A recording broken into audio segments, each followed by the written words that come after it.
আসসালামু আলাইকুম। ডাক্তার হাসানুল বান্না আলামিন বলছিলাম, হোমিওপ্যাথিক ফিজিশিয়ান।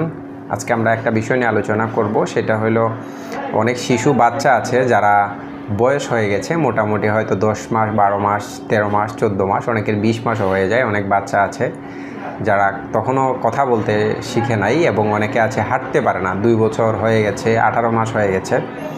তো অনেক বাচ্চা আছে যাদের আমরা আসলে 10 মাসের আগে একটা বাচ্চাকে হাঁটানো বা হাঁটা শেখানোর চেষ্টা করা উচিত না। একেবারে মিনিমাম 12 মাসের পরে অথবা 10 মাসের পরবর্তী সময় থেকে আস্তে আস্তে অনেকে বেবি ওয়াকার ব্যবহার করেন, এগুলো ব্যবহার করাও ঠিক না।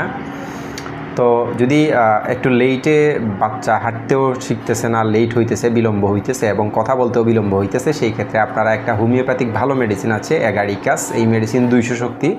আপনারা 10-15 দিন সকালে 10টি করে বড়ি বা 5টি করে বড়ি আপনারা সেবন করতে দিতে পারেন। দেখবেন খুব দ্রুত সময়ের মধ্যে তার এই প্রবলেমটা সলভ হয়ে যাবে। চ্যানেলটি ভালো